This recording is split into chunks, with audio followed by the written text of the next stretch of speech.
Remember Wall-E, that robot from the Pixar movie that was made by humans to clean up the earth? Put on your Sunday clothes, there's lots of world out there. Get out the brilliant teen and dime cigars. Ever since I saw that movie, I've always wanted a cute robot like Wall-E that runs around my house by itself to clean up after me. Now I know what you might say. Sophia, we've already got that. You're talking about those round disc robot vacuums, right? And you're right, those do exist, but those robots kind of suck. Let's see what I did there. They're not very smart, they run over my cables and my feet all the time, and they're loud and just not very efficient. Not to mention, they suck at mopping, they're annoying to maintain, you get the idea. But a while ago, I was doom scrolling the internet and came upon this company that was making a new type of cleaning robot. It was boxy, it had 2 cameras for eyes, and it promised to never let me worry about cleaning again. So of course, being the robot enthusiast I am, I decided to try it out, and I was blown away by the experience.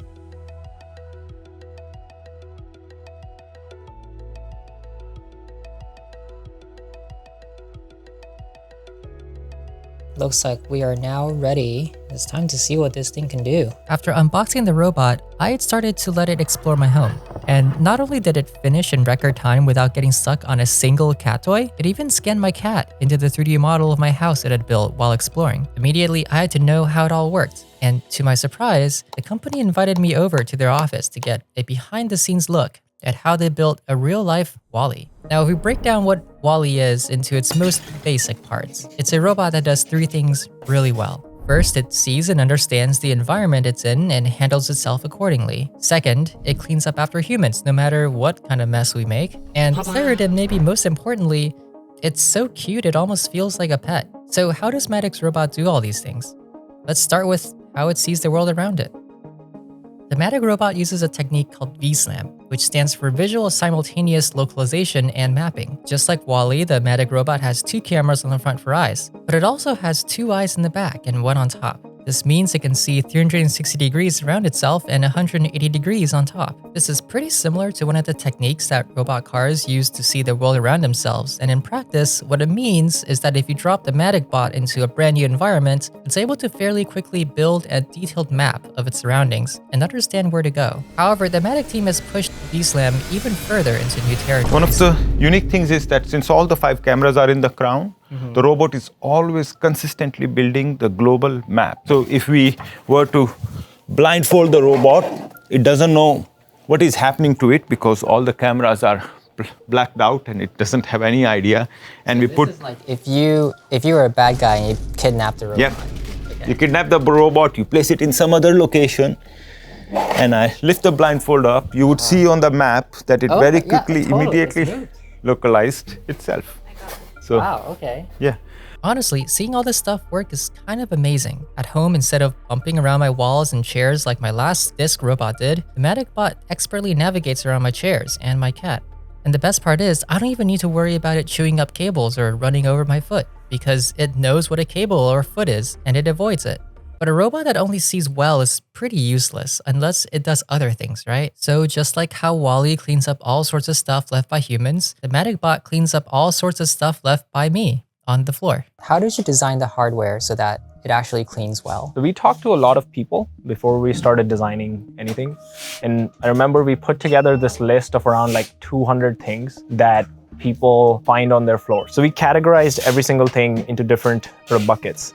And then we started looking at how would we actually transfer this waste from people's floors to some kind of waste containment system. So I think it was around like, I want to say at least 1 year of just like testing all sorts of wacky concepts before we ironed out some of the initial ideas. And then I think it took us like 2 to 3 years to refine the detailed design of those systems as well. Yeah, so I think it's been a long journey, but I think we're pretty happy with where we ended up. Now, I trust that Anshuman knows what he's talking about. I mean, how can you not trust somebody so jacked? But I had to see for myself, so I decided to make a bit of a mess. This is hair from people's pets around here? Yep. Okay, so probably dog hair, right? So I'll just, a little bit of that, and just a little bit more. Maybe some Cheerios? Yeah, let's do a little bit of bigger mess. Just a little bit. Oh, that's a lot of it. Okay, I feel so bad doing this. Oh, no. Like, oh no. Designed for. There we go. All right, This feels so bad. Oh no. This is like everything I can't do. Yeah, It's like, why am I making a mess? All right. I think that's pretty dirty. Yeah. Let's see if it'll clean.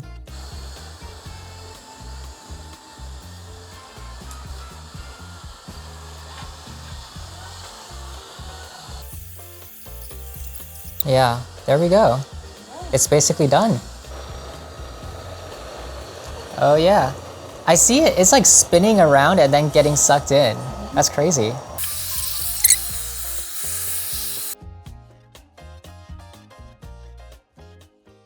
Having the Matic bot run around my house really feels like I have a second pet, and a big part of why that is the way that it looks and acts. The eye-like cameras on its face, the round corners, even the way it navigates my house really gives it that personality. But it actually took quite a long time to figure out that cute design. Mehul walked me through the years worth of prototypes, all the way from the very first ones, literally built from plywood, to their final design. But beyond just looking cute, there's a more practical reason for the taller, boxy design. So this crown is what we have as a transparent thing here. So it has 2 cameras in the front, 2 cameras in the back, 1 on the top, so 5 cameras.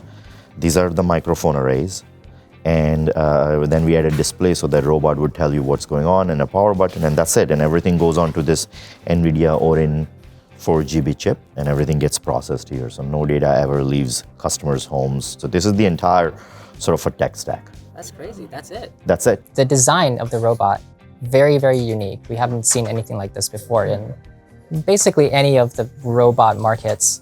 How do you design this so that it works, it cleans, and it doesn't get stuck? So for us, I think we knew we were gonna build a system based on cameras.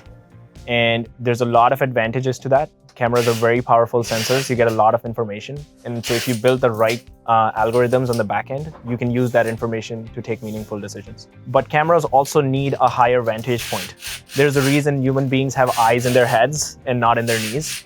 And it's because having a higher vantage point allows you to see more.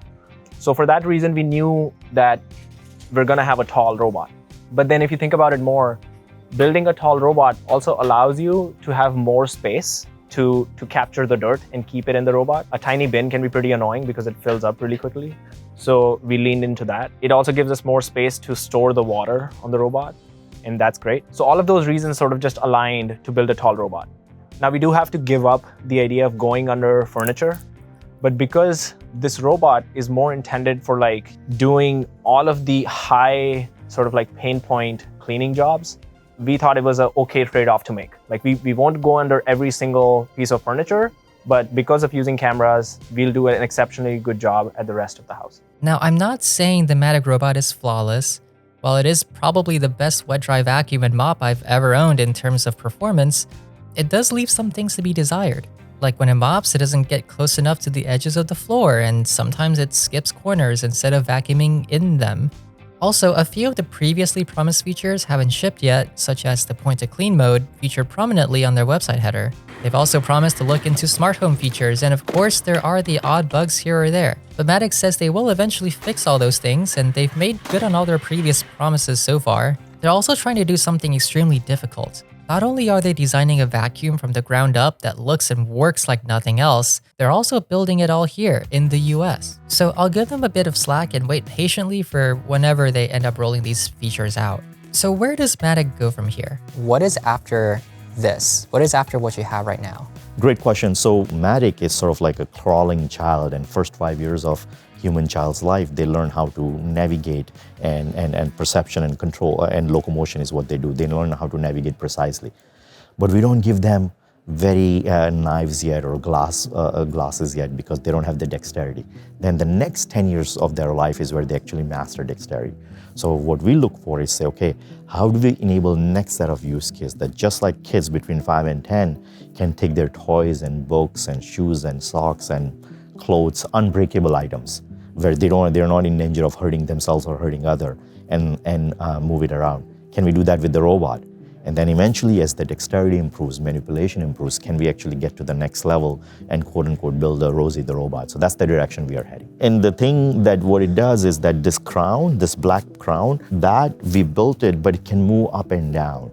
So just like human child, as it grows, the eyes move up and they can always see the world top down. In the same way, it can already see the top down, but as the robot scales, we can just make it higher and higher and it just works. So entire foundational stack on perception is done. So what you're telling me is we can look forward to Matic growing a beard, going through puberty, doing all of that. Puberty for sure, because I'm sure robots will make their own drama and make own mistakes and create a mess as it kind of grows. So that's definitely part of it. And then there is an element of also that if robot comes to your home, you want something that belongs inside your home. So we don't think of it as a pet or we don't think of it as a human being, but we do think of it as a robot that has its own personality, has its own quirks. So can we add that along the way as well? So it becomes a sort of part of your family and a lovable robot, not just something that is utility and an appliance. Of course, the logical thing to do is build more robots to do more tasks around the house. So in the future, maybe there will be a Matic robot with arms that can clean up your clothes, or maybe one that will cook for you. For now though, I'm just happy to have my own pet Wally around the house vacuuming up after me and my other pet while I look forward to what Matic comes up with next. Hey, if you like this video, click that like button down below or maybe even subscribe. I've got a referral link in the description below to buy a Matic robot if you think it could be useful for you. But this video isn't sponsored. I just think what Matic is doing is pretty cool, and they were nice enough to offer me an inside look at how they do what they do. Anyways, I know this isn't my usual video format, but I figured I'd try something out. Let me know what you think in the comments down below, and I'll see you in the next one. Bye, Wally.